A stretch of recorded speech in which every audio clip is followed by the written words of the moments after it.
अरविंद केजरीवाल 50 दिन के बाद आज तिहाड़ जेल से छूट गए। जेल से छूटे हैं लेकिन मामले से अभी नहीं छूटे हैं, लिहाजा उन्हें 2 जून को वापस जेल जाना पड़ेगा। यानी आप कह सकते हैं कि 2 जून की रोटी वो जेल में ही खाएंगे। इस खबर का वास्ता देश हित से तो नहीं है, लेकिन हां, केजरीवाल की रिहाई देश की राजनीति के लिहाज से बहुत बड़ी खबर है। और बड़ी बात यह है कि तिहाड़ से छूटने के बाद अरविंद केजरीवाल ने सबसे पहले जी न्यूज को इंटरव्यू दिया। आपको उनका पूरा इंटरव्यू हम दिखाएंगे, लेकिन उससे पहले देखिए तिहाड़ से छूटने से लेकर के अब तक की पूरी पिक्चर।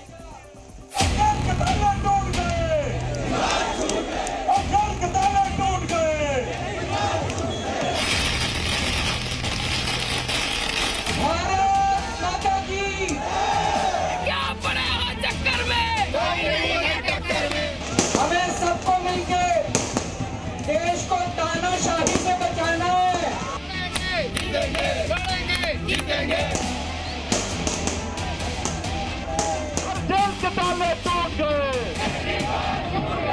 जनता तानाशाही का अंत करेगी, जनता न्याय करेगी।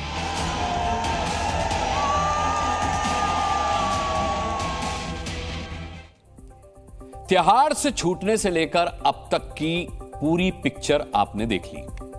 अब दिल्ली के मुख्यमंत्री ने तिहाड़ जेल से बाहर आते ही क्या कहा और किससे कहा?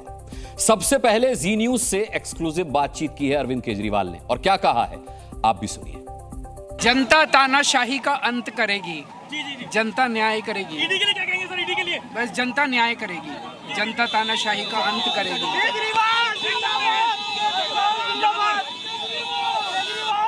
जनता तानाशाही का अंत करेगी, जनता न्याय करेगी। ईडी के लिए क्या कहेंगे सर? ईडी के लिए बस जनता न्याय करेगी, जनता तानाशाही का अंत करेगी।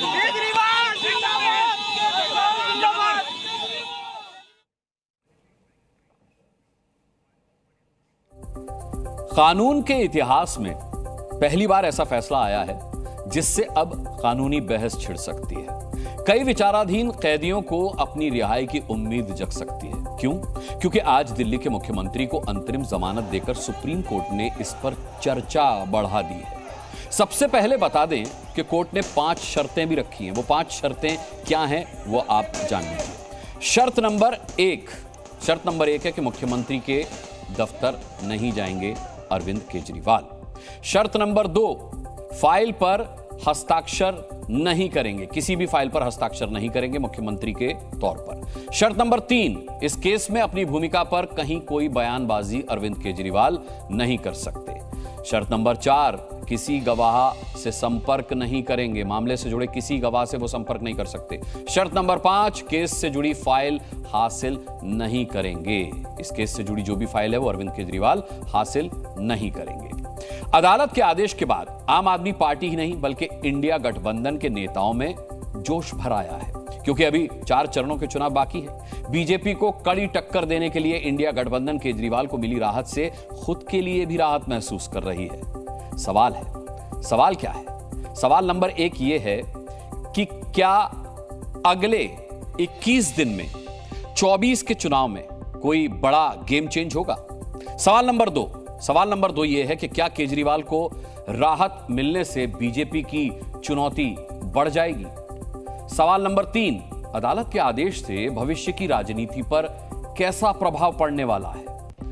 इन्हीं सब सवालों के जवाब और आज केजरीवाल को मिली अंतरिम जमानत चुनाव को बेहद दिलचस्प मोड़ पर ले जा सकती है। जनता तानाशाही का अंत करेगी, जनता न्याय करेगी।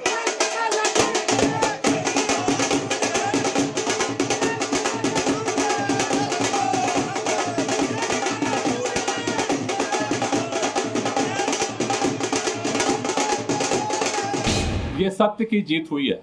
जमानत मिली है और 1 जून तक मिली है। उसके बाद क्या? दिल्ली के मुख्यमंत्री अरविंद केजरीवाल को अंतरिम जमानत के आदेश मिलने के साथ ही केजरीवाल समर्थक झूम उठे। उनकी पत्नी खुद उन्हें लेने तिहाड़ जेल पहुंची। जश्न मनने लगा। 50 दिन बाद अरविंद केजरीवाल की रिहाई से देश की राजनीति दिलचस्प हो गई है। 50,000 के निजी मुखचलके के साथ ही केजरीवाल अब कम से कम अगले 21 दिन तक 24 के चुनाव में हुंकार भरते नजर आएंगे।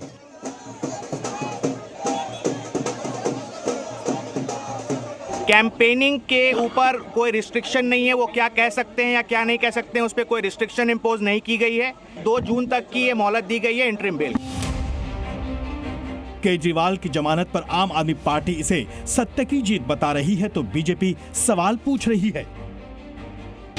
सुप्रीम कोर्ट के अंतरिम बेल मिलने से एक बात साबित हुई है कि आज सत्य की जीत हुई है और लोगों में एक उम्मीद की किरण बंधी है। अंतरिम जमानत मिलना मतलब ये नहीं कि आप अपराध मुक्त हो गए।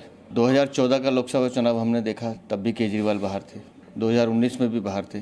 तो किसी व्यक्ति के आने नहीं आने से चुनाव पे कोई फर्क नहीं पड़ता है। वैसे सर्वोच्च न्यायालय ने शर्तों के साथ अरविंद केजरीवाल को राहत दी है, जबकि ईडी ने हलफनामा दाखिल कर उनके अंतरिम जमानत का विरोध किया।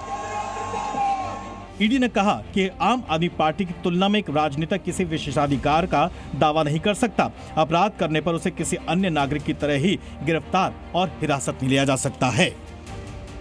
ये पहली बार है जब किसी राजनेता को चुनाव प्रचार के लिए अंतरिम जमानत मिली है। अरविंद केजरीवाल इस राहत के हकदार बने तो इसके पीछे सबसे अहम फैक्टर बना उनकी गिरफ्तारी की टाइमिंग। कोर्ट ने भी अपने आदेश में कहा कि इस मामले में ईडी ने अगस्त 2022 में केस दर्ज किया था, लेकिन अरविंद केजरीवाल की गिरफ्तारी हुई इस साल 21 मार्च को, यानी उस वक्त जब चुनाव की प्रक्रिया शुरू हो गई थी। भारत माता की। केजरीवाल को मिली राहत पर अब राजनीतिक संग्राम भी छिड़ गया है। जाहिर है 24 के चुनाव अब दिलचस्प मोड़ पर आ गए हैं। आ गया। जेल से छूटे हैं, शेर पिंजरे से बाहर आया है। अब भारतीय जनता पार्टी को डर है, पूरे हिंदुस्तान के अंदर खुशियां मनाई जा रही हैं। केजरीवाल कम से कम विक्टिम कार्ड तो नहीं खेल पाएंगे।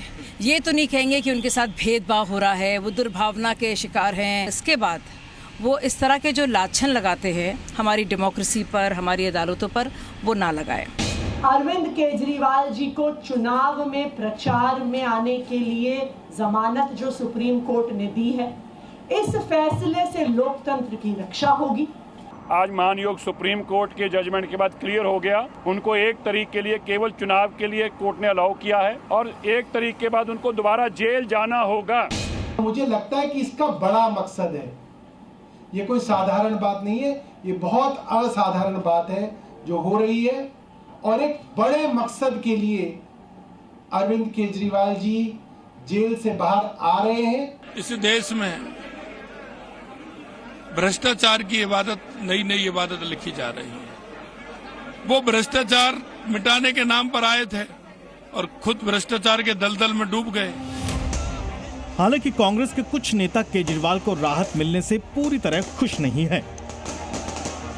एक बात से निराशा है मुझे कि इन कारणों से ये जो बेल मिली है कि साहब उनको कैंपेन करना चाहिए था, ये बात ठीक नहीं है। ये और जितने भी राजनेता हैं जो आजकल हमारे किसी भी जेल में हैं, जैसे हेमंत सोरेन जी हैं, उन सबको भी मौका मिलना चाहिए कि वो जेल के बाहर आकर कैंपेन कर सके। दरअसल ईडी अदालत के सामने पहले भी कह चुकी है कि हजारों नेता ऐसे हैं जो केजरीवाल को मिली राहत में अपने लिए नजीर ढूंढेंगे। ईडी के मुताबिक इस समय देश भर में सांसदों से जुड़े लगभग 5,000 मामले लंबित हैं। क्या उन सभी को जमानत पर रिहा किया जाएगा? वैसे आम आदमी पार्टी पूरी तरह जोश में है और चुनाव मैदान में केजरीवाल के नए सिरे से हुंकार भरने के लिए तैयार दिख रही है।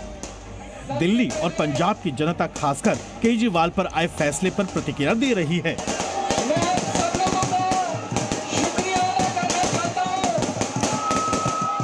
ये सब बहुत बड़ी खुशी है हम लोगों के लिए, बहुत उत्साह। हमें क्या, पूरे देश को ही अच्छा लग रहा है। जो सच पसंद है, जो हक पसंद है, उन सभी को अच्छा लग रहा है। हमारे नेता हैं, हमें तो अच्छा लगना ही है। इलेक्शन में इसका हमें बहुत अच्छा एक जो है, मैं कहूँगा कि ऑक्सीजन की तरह ये काम करेगा। अच्छा हो गया जो जमानत हो गई, इलेक्शन भी सर पे थे, ठीक हो गया, बढ़िया हो गया, पार्टी को फायदा होगा इसका।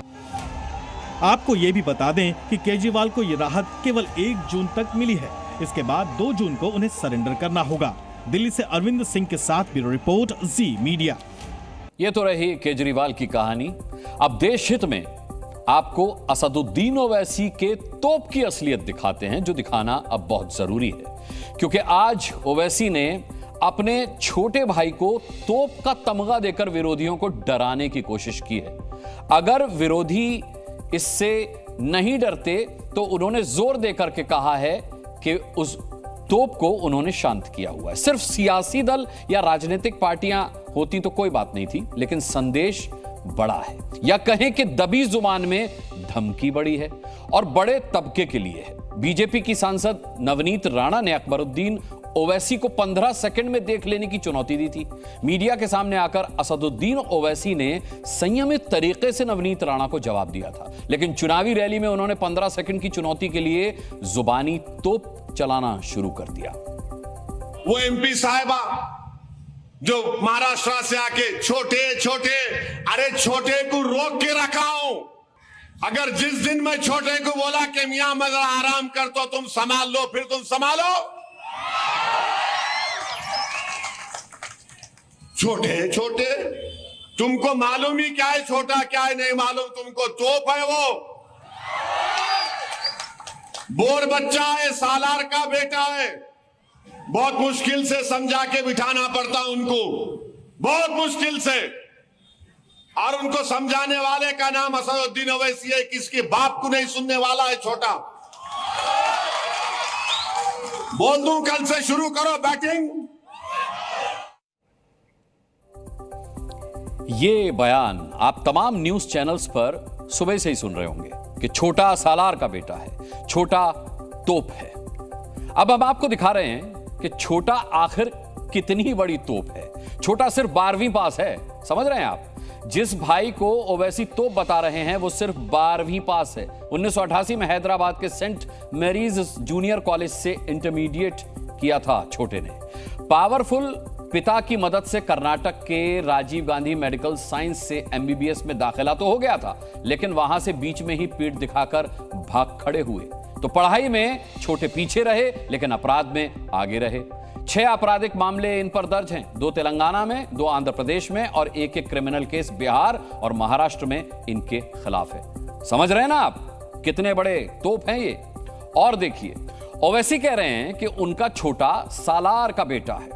उस सालार से छोटे का रिश्ता ठीक नहीं रहा। पिता अकबरुद्दीन ओवैसी को पसंद नहीं करते थे। अकबरुद्दीन ओवैसी ने ईसाई लड़की को इस्लाम कबूल कराया और उससे निकाह किया। छोटे ओवैसी का चरित्र ही भड़काऊ है। ये जब भी बोलते हैं भाईचारे के लिए खतरा पैदा करते हैं। इन्होंने ही कहा था 15 मिनट के लिए पुलिस हटा लो, फिर देखते हैं किसमें कितनी ताकत है। तो इतने बड़े तोप हैं छोटे ओवैसी। अब मैं आपको बताऊंगा कि 24 घंटे से भी कम समय में ही ओवैसी तोप पर क्यों आ गए।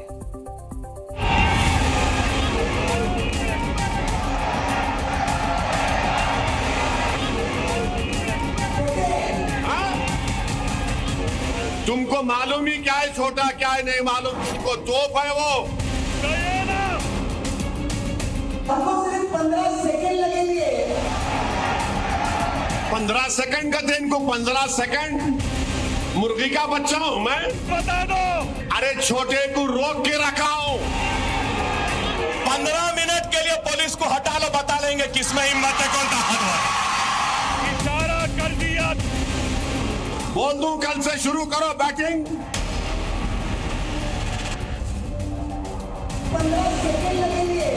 15 सेकंड की चुनौती पर ओवैसी और नवनीत राणा के बीच जुबानी जंग का यह पार्ट 2 चैप्टर है। लेकिन क्या आपने इस बात पर ध्यान दिया कि राणा के बयान के बाद असदुद्दीन ओवैसी जब मीडिया के सामने आए तो जुबान नर्म थी। 15 सेकंड में बल्कि घंटा ले लीजिए ना। इसके बाप को नहीं सुनने वाला है छोटा। लेकिन उसी रात चुनावी मंच पर पहुंचते ही उनकी जुबान तोप क्यों बन गई। 15 सेकंड में बल्कि घंटा ले लीजिए ना। हम भी देखना चाह रहे हैं कि आप में कितनी इंसानियत अभी बाकी है या नहीं है। करिए। कौन डर रहा है, कौन डर रहा है? हम तो तैयार हैं। वो एमपी साहिबा जो महाराष्ट्र से आके अरे छोटे को रोक के रखा हूं। अगर जिस दिन मैं छोटे को बोला कि मियां मैं जरा आराम कर तो तुम संभाल लो, फिर तुम संभालो। तुमको मालूम ही क्या है छोटा क्या है नहीं मालूम तुमको। तोप है वो, बोर बच्चा है, सालार का बेटा है। बहुत मुश्किल से समझा के बिठाना पड़ता उनको। और उनको समझाने वाले का नाम असदुद्दीन ओवैसी है। किसके बाप को नहीं सुनने वाला है छोटा। बोल दूं कल से शुरू करो बैटिंग। तुम्हारे घर पे आऊं, तुम्हारे ऑफिस पे आऊं, कहां पे आऊं बताओ। हैदराबाद के मुस्लिम समुदाय को भड़काने के लिए बैटिंग शुरू हो चुकी थी। मंच मैदान बन चुका था। जो इस देश के सामने बोलेगा। और नवनीत राणा के बयान को फुल टॉस समझकर बड़े ओवैसी सिंगल डबल में नहीं T20 अंदाज में बल्ला हाँक रहे थे। अभी खाली उन्होंने टाइमिंग कर रहे, सिंगल ले रहे, 1 2 3 कर रहे। अगर शुरू हो गए T20 का तो फिर तुम्हारा भी T20 फिर कैसा होगा देखो। अरे आप बताइए, आप 15 सेकंड का थे इनको, 15 सेकंड। मुर्गी का बच्चा हूं मैं, हाँ? 15 सेकंड का थे। बोलो ना कहां पे आना आता हूं मैं। तुम्हारे पप्पा से पूछो, दिल्ली वाले पप्पा से पूछ के बताओ मेरे को। तुम्हारे घर पे आऊं, तुम्हारे ऑफिस पे आऊं, कहां पे आऊं बताओ। 15 सेकंड ये कर देंगे। अरे क्या मुल्क है ये? क्या है यहां पर? कोई कानून नहीं है भारत में। कोई भी आ रहा बोल के जा रहा। छोटा बोलता है कि पुलिस को 15 मिनट हटा दो तो हम दिखाएंगे बोले कि क्या कर सकते हैं। छोटे को मेरा कहना है तेरे को 15 मिनट लगेंगे छोटे, और हमको सिर्फ 15 सेकंड लगेंगे। ओवैसी के जवाब पर बीजेपी भी कूद पड़ी। ऐसे मुद्दों पर बोलने के आदि केंद्रीय मंत्री गिरिराज सिंह बोले, सनातनी हिंदू एकजुट हो जाए। समय आ गया है कि देश के सनातनी हिंदू भी इकट्ठे हों। ऐसे ओवैसी जैसे कट्टरपंथियों को जो जिन्ना के रास्ते पर चल रहे हैं, भारत को तोड़ना चाहते हैं, अब ये टूटने वाला नहीं है, क्योंकि इस देश का प्रधानमंत्री अब नेहरू नहीं है। समझा के बिठाना पड़ता उनको। अब असदुद्दीन ओवैसी ने नवनीत राणा के भड़काऊ बयान का जवाब भड़काऊ अंदाज में क्यों दिया, इसकी 3 वजह हो सकती है। पहली वजह, उनके समर्थकों में यह मैसेज पहुंचे कि ओवैसी डरने वालों में से नहीं है। दूसरी वजह, हैदराबाद के 60% मतदाता जो कि मुस्लिम हैं, उन्हें भड़काया जा सके और उन भड़काऊ भावनाओं को वोट में बदला जा सके। और तीसरी वजह, बीजेपी की फायर ब्रांड उम्मीदवार माधवी लता से ओवैसी को कड़ी टक्कर मिल रही है। 15 मिनट क्यों, एक 15 सेकंड ले लो, अपना वोट डालो। ब्यूरो रिपोर्ट, जी मीडिया। आपने ध्यान दिया होगा, असदुद्दीन ओवैसी ने अपने भाषण में छोटे भाई को लेकर कहा कि वो सालार का बेटा है। अब ओवैसी के लिए सालार का मतलब क्या है, इसे समझने के लिए सबसे पहले आपको ओवैसी फैमिली में 2 पुश्त पीछे जाना होगा। अब्दुल वाहिद ओवैसी, ये असदुद्दीन ओवैसी के दादा साहब थे और हैदराबाद में मुस्लिमों के बीच काफी रसूख था इनका। उनके बेटे हुए सलाउद्दीन ओवैसी रसूख और लोकप्रियता में अपने पिता से भी 2 कदम आगे निकल गए वो, और सलाउद्दीन के बेटे हुए असदुद्दीन ओवैसी और अकबरुद्दीन ओवैसी। असदुद्दीन ओवैसी के पिता की लोकप्रियता और उनकी लीडरशिप को देखते हुए इन्हें सालार मिल्लत का तमगा दिया गया। सालार का मतलब होता है लीडर और कमांडर। हैदराबाद से लगातार 6 बार सांसद रहे। साल 1984 से 2004 तक ये अजेय रहे। इनके इंतकाल के बाद असदुद्दीन ओवैसी हैदराबाद लोकसभा सीट से लगातार 4 बार से चुनकर आ रहे हैं। ओवैसी का बतौर सांसद चुना जाना, हमें इसमें कोई बुराई नहीं दिखती, ना कोई बुराई है, लेकिन भड़काऊ बयान, फिर वो ओवैसी दें या फिर नवनीत राणा दें, ऐसे बयान देश हित के खिलाफ हैं और हम चाहते हैं कि आप ऐसे बयानों से हमेशा सावधान रहें। इस वक्त की एक बड़ी खबर आपको बता दें, इसी खबर से जुड़ी ये बड़ी खबर है। नवनीत राणा ने ओवैसी के बयान पर पलटवार किया है। उन्होंने कहा है कि बहुत जल्द हैदराबाद आती हूं, देखते हैं कौन रोकता है। ओवैसी को फिर से उन्होंने चुनौती दी है। मैं आपको बताना चाहूंगी बड़े कि ऐसे तोप को तो हम घर के बाहर सजावट के लिए रखते हैं। बड़ा कहता है कि छोटा हमारा खूंखार है, अरे ऐसे खूंखार हम घर में पालते हैं। ये याद रखना कि मैं भी माजी सैनिक की बेटी हूँ, कि मैं भी देखना चाहती हूँ मुर्गी और मुर्गी का बच्चा कब तक खैर मनाता है। और बड़ा कहता है कि मैंने छोटे को संभाल के रखा है, मैंने छोटे को समझा के रखा है, दबा के रखा है, इसके लिए नजरों के सामने है। इतना ही मैं कहूंगी और मैं भी देखती हूँ, बहुत जल्द मैं हैदराबाद आती हूँ, मैं देखती हूँ मुझे कौन रोकता है। कभी कभी कुछ चीजें देश हित से जुदा होती हैं, अलग होती हैं। राजनीति में भी कुछ ऐसा ही है। यहां अभी निजी हित चल रहा है और यह निजी हित है लोकसभा चुनाव से सीधे तौर पर जुड़ा हुआ। इस बार चुनाव में अमेठी सीट पर पूरे देश की नजरें रहेंगी, निगाहें होंगी। यहां स्मृति ईरानी के मुकाबले राहुल गांधी नहीं हैं, लेकिन प्रियंका गांधी जरूर है। अमेठी में प्रियंका चुनाव लड़ नहीं रही हैं, लड़वा रही हैं। अमेठी पहुंचकर वो जनता से रिश्ता जोड़ने की कोशिश कर रही हैं और अब तो उन्होंने ये भी प्रण लिया है कि ये चुनाव जीतकर ही वापस जाऊंगी।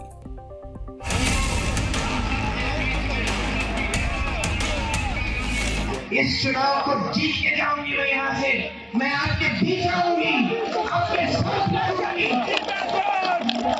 और अमेठी के इस पवित्र धरती में सही राजनीति, सत्य की राजनीति वापस लाने के लिए लड़ूंगी।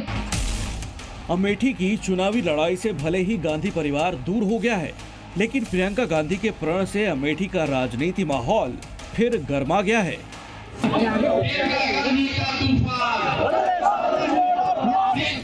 अमेठी में कांग्रेस उम्मीदवार के पक्ष में माहौल बनाने के लिए प्रियंका गांधी खुद मैदान में हैं। वो जगह जगह सभा कर अपने प्रत्याशी किशोरी लाल शर्मा के लिए वोट मांग रही हैं। कभी वो मंच से अमेठी से भावुक रिश्ता जोड़ती हैं, तो कभी कार्यकर्ताओं में जोश भरने वाला बयान देती हैं। पुराना रिश्ता जो आपके बीच, हमारे परिवार के बीच था, वो थोड़े समय के लिए थम गया, लेकिन टूटा नहीं, क्योंकि ये रिश्ता कभी टूट नहीं सकता। 25 साल बाद ये पहला मौका है जब गांधी परिवार से कोई अमेठी से नहीं लड़ रहा है। अमेठी के चुनावी रैली के बीच प्रियंका गांधी ने जी न्यूज से खास बातचीत की। देखिए, यहाँ अमेठी में जो चुनाव है, यहाँ जनता बदलाव चाहती है, क्योंकि यहाँ पे हमेशा जो राजनीति रही है उसका आधार सेवा रहा है। हमने सेवा की है और अमेठी की बहुत तरक्की हुई उस समय। तो जनता समझ रही है कि जो सांसद हैं उनको काम करना चाहिए था और जनता जवाब चाहती है, सीधी सी बात है। प्रियंका गांधी अमेठी की मौजूदा सांसद केंद्रीय मंत्री स्मृति ईरानी को चुनौती दे रही हैं कि इस बार अमेठी में बदलाव होगा। एक ओर जहां प्रियंका गांधी कांग्रेस उम्मीदवार के लिए समर्थन जुटाने में लगी हुई हैं, तो वहीं स्मृति ईरानी के लिए अब बीजेपी युवा मोर्चा के अध्यक्ष तेजस्वी सूर्या अमेठी के मैदान में आ गए हैं। Tejasvi Surya door to door जनसंपर्क कर स्मृति ईरानी के लिए वोट मांग रहे हैं। अमेठी का चुनाव रामायण में तब्दील होता दिख रहा है। कोई राम रावण की बात कर रहा है, तो कोई हनुमान और लंका की याद दिला रहा है। राम भक्तों से पूछना चाहती हूँ, लंका जाने से पहले राम जी के कौन पहुंचा था लंका? हनुमान जी ने क्या किया था लंका में? क्या किया था? इससे पहले प्रियंका गांधी ने कहा था कि ये चुनाव राम और रावण का संघर्ष है। रामायण का तो पता नहीं, लेकिन ये चुनावी महाभारत है, जहां दुश्मन पर शब्दों के बाण चलाए जा रहे हैं ताकि 4 जून का नतीजा पक्ष में आए। ब्यूरो रिपोर्ट, जी मीडिया। प्रियंका पहले ही नारा दे चुकी हैं, लड़की हूं, लड़ सकती हूं। चलिए अब बात करते हैं यूपी के 2 लड़कों की। यूपी के 2 लड़के भी आज चुनावी मैदान में साथ दिखाई दिए। कन्नौज, जहां से अखिलेश यादव खुद चुनाव लड़ रहे हैं, उनके समर्थन में प्रचार करने के लिए राहुल गांधी पहुंचे। दोनों साथ में रोड शो करते दिखे और बीजेपी पर निशाना साधते दिखे। बीजेपी की सबसे बड़ी, देश में सबसे बड़ी हार उत्तर प्रदेश में होने जा रही है। लिख के ले लो।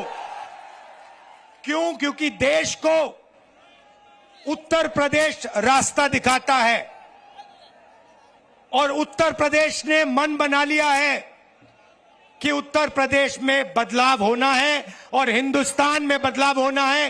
बीजेपी की हार होने में केवल 4 कदम बाकी हैं, केवल 4 चरण। चौथे चरण का चुनाव बिल्कुल बीच का चुनाव है। अभी तक तो वो नीचे जा चुके हैं बहुत। एक तरफ राहुल गांधी और प्रियंका गांधी अमेठी रायबरेली में जीत का दावा कर रहे हैं, तो दूसरी तरफ उनके एक नेता चुनावी रैली में 2 बीवी 2 लाख का फॉर्मूला बता रहे हैं। कांग्रेस ने इस बार अपने घोषणा पत्र में गरीब महिलाओं को सालाना 1-1 लाख रुपए देने की गारंटी दी है। इसी को आधार मानकर मध्य प्रदेश के रतलाम झाबुआ से चुनाव लड़ रहे कांग्रेस उम्मीदवार कांतिलाल भूरिया ने कहा है कि जिनकी 2 बीवियां हैं, 2 पत्नियां हैं, उन्हें 2 लाख रुपए दिए जाएंगे। आखिर कांग्रेस के कांतिलाल भूरिया का ये पैगाम किसके लिए है?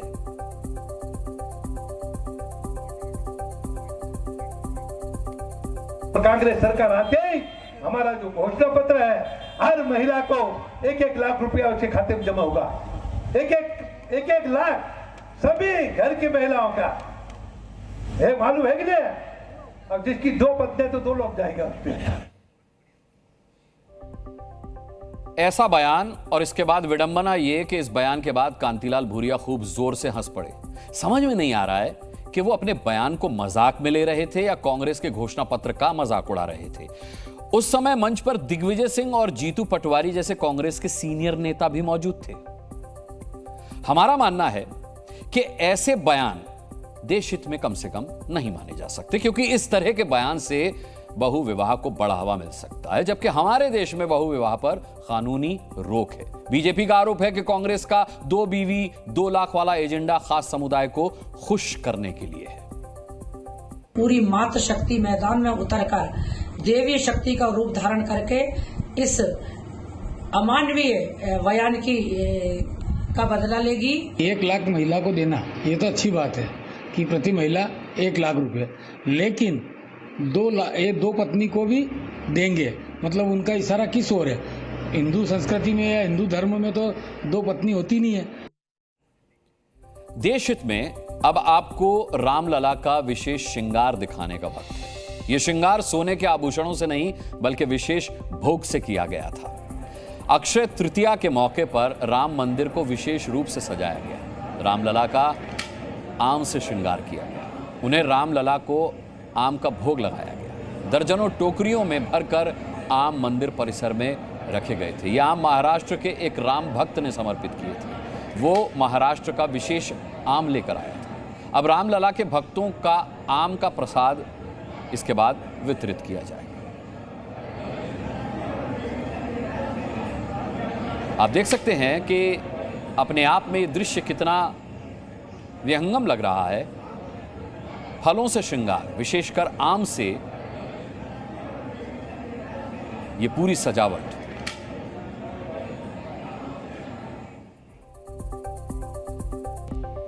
देश हित में आगे बढ़ते हैं और अगली खबर का रुख करते हैं। देखिए, जब कोई देश हमारे खिलाफ आतंकवाद को हथियार की तरह इस्तेमाल करे, हमारी जमीन पर अतिक्रमण करके बैठा हो, तो उस देश की जय जयकार करना देश हित में तो नहीं हो सकता। ठीक बात है ना? लेकिन कांग्रेस के वरिष्ठ नेता मणिशंकर अय्यर ने ऐसे देश के पक्ष में बयान दिया है जिसे देश हित में नहीं कहा जा सकता। मणिशंकर अय्यर ने एक बार फिर पाकिस्तान की तारीफ की है। मणिशंकर अय्यर भारत से पाकिस्तान के लिए इज्जत मांग रहे हैं। मणिशंकर अय्यर पाकिस्तान से बातचीत की वकालत कर रहे हैं। वो तो पाकिस्तान के परमाणु बम से डरे भी हुए हैं।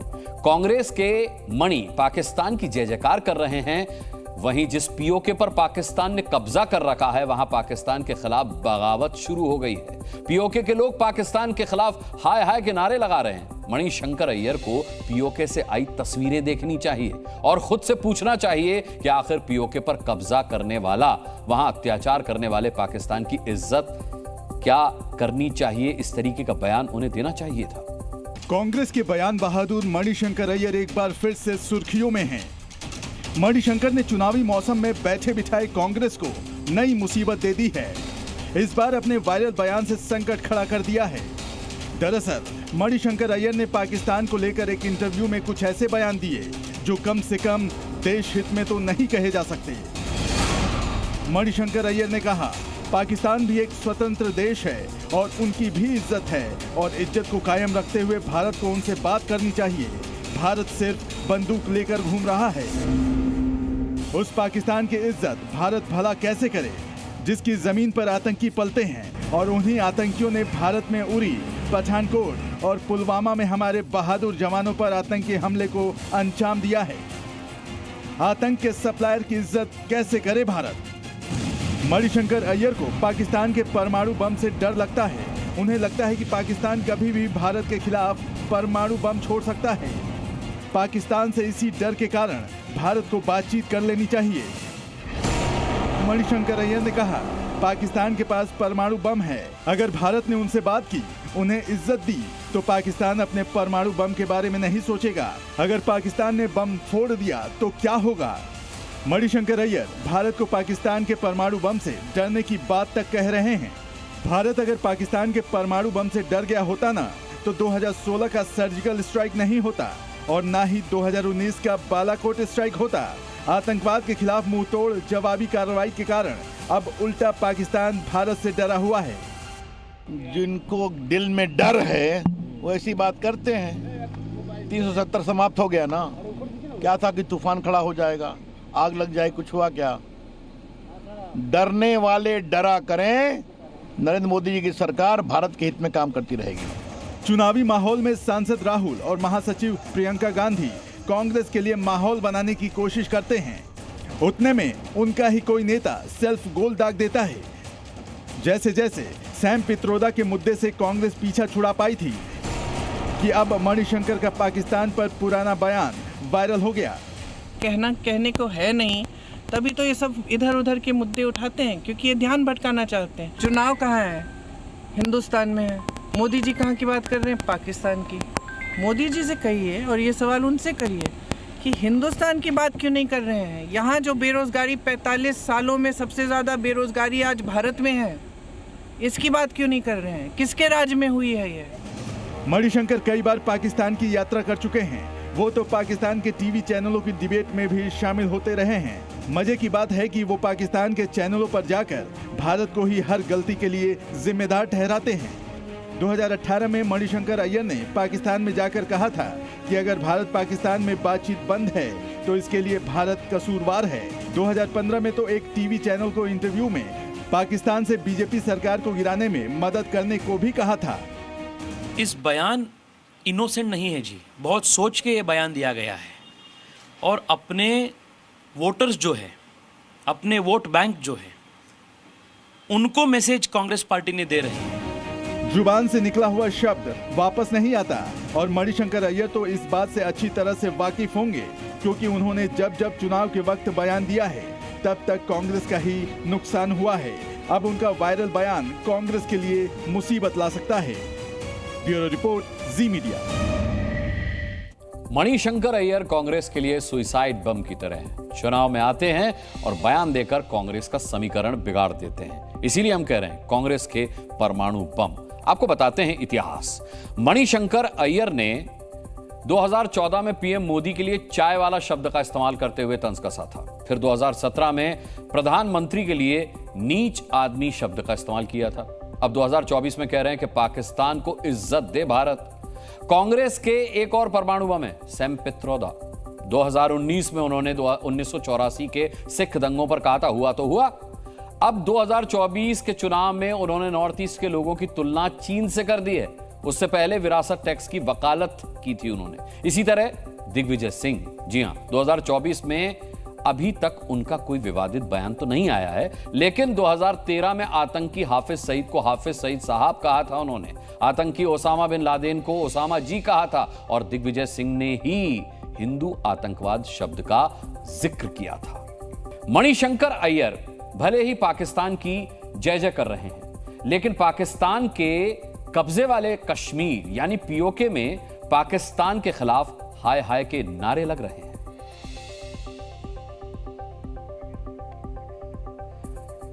वहां की स्थिति आपको बताएं तो वहां अब आजादी की लड़ाई सड़कों पर आ गई है। पीओके का नागरिक पाकिस्तानी सेना के अत्याचारों के खिलाफ पहले तो सिर्फ आवाज बुलंद करता था, लेकिन अब वहां सेना से टकराने को भी वो तैयार है। पीओके से जो तस्वीरें आई हैं वो पाकिस्तान के कब्जे से आजाद होने का संकेत दे रही हैं। पाकिस्तान समर्थक मणिशंकर अय्यर को पीओके से आई ये तस्वीरें जरूर देखनी चाहिए।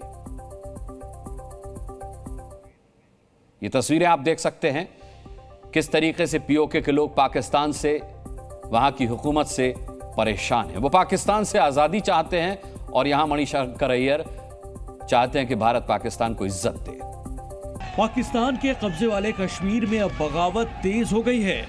पीओके की बेटियां भी अब पाकिस्तान हाय हाय के नारे लगा रही हैं। पाकिस्तान से पीछा छुड़ाने के लिए पीओके की जनता सड़कों पर आ चुकी है।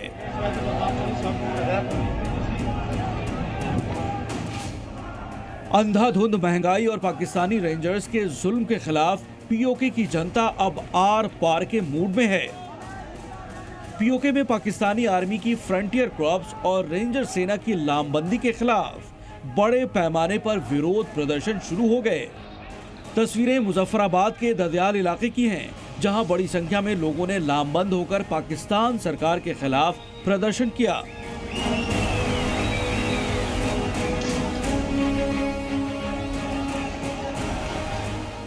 जब पाकिस्तानी रेंजर्स ने भीड़ को रोकने की कोशिश की तो उनके सब्र का बांध टूट गया और एक जवान को भीड़ ने पकड़कर पीट दिया।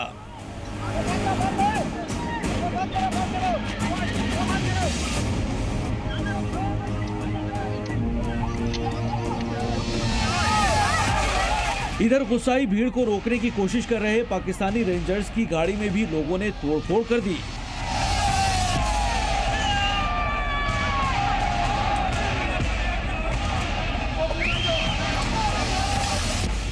इस प्रदर्शन में पीओके के छात्र भी उतर आए, जिन्हें रोकने के लिए पाकिस्तानी रेंजर्स ने बल प्रयोग किया, जिसमें कई छात्राओं की आंखों में काफी परेशानी हुई, जिन्हें अस्पताल में भर्ती कराया गया।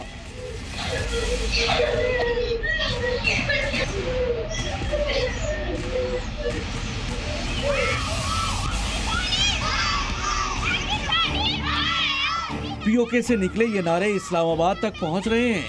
ये नारे बता रहे हैं कि पीओके पर इस्लामाबाद का कब्जा अब ज्यादा दिनों तक नहीं चलने वाला।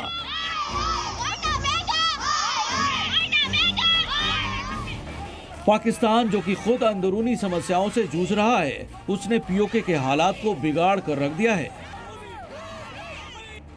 पीओके में बिजली की कीमतें आसमान पर हैं, गेहूं पर सब्सिडी घट गई है, जनता को बुनियादी चीजें नहीं मिल पा रही और इन जैसे तमाम मुद्दों के खिलाफ पीओके की जनता लगातार आवाज उठा रही है। जो वहाँ पे प्रोटेस्ट आ रहे हैं, वो प्रोटेस्ट इसलिए हो रहे हैं क्योंकि वहाँ पे रोज़मर्रा की जो चीज़ें हैं वो काफ़ी महंगी हो गई हैं और कुछ पॉलिटिकल रीजंस भी लगते हैं क्योंकि काफ़ी इन्फॉर्मेशन ब्लैकआउट रहता है ऐसे मसलों को लेके पाकिस्तानी सरकार द्वारा, तो इन्फॉर्मेशन आना थोड़ा मुश्किल हो जाता है। पीओके के लोगों का प्रोटेस्ट इसलिए भी है क्योंकि पाकिस्तान पीओके के प्राकृतिक संसाधनों को पड़ोसी देश चीन को बेच रहा है। इसका उदाहरण है पाकिस्तान का सीपीईसी कॉरिडोर। पाकिस्तान ने बलूचिस्तान से लेकर पीओके और गिलगिट बाल्टिस्तान तक के इलाका चीन के पास गिरवी रखे हुए हैं। चीन अब पीओके में चीन पाकिस्तान आर्थिक गलियारे का फेज 2 लॉन्च करने जा रहा है। इसका खुलासा तब हुआ जब पाकिस्तान के योजना मंत्री एहसान इकबाल चीन के दौरे पर पहुंचे और उन्होंने चीनी विदेश मंत्रालय के वाइस मिनिस्टर सुन विदोंग से मुलाकात। आगे बढ़ते हैं। आज अक्षय तृतीया है। हो सकता है कि आपने भी आज सोना खरीदा हो, लेकिन क्या आपका सोना भी हॉलमार्क वाला है? चलिए आपको इस पर एक बहुत अहम जानकारी दे देते हैं। एक सर्वे से खुलासा हुआ है कि सोना खरीदने वाले 27% ग्राहकों को हॉलमार्क गहना नहीं मिलता। ऐसा तब है जब देश भर में सोने पर हॉलमार्क अनिवार्य किया जा चुका है। हॉलमार्क वाले गहने की कीमत 10 से 20% तक महंगी हो जाती है। 14% ग्राहक जीएसटी बचाने के लिए बिना बिल के सोना खरीदते हैं। अगर कोई ज्वेलर बिना हॉलमार्क का गहना बेचे तो उसकी शिकायत BIS यानी कि bis.gov.in पर जरूर करें, लेकिन उसके लिए जरूरी है कि आपके पास बिल होना चाहिए अपनी खरीद का।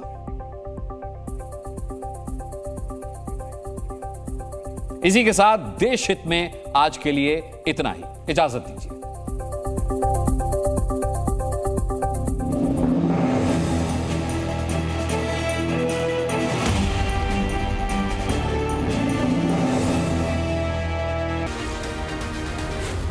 Z News.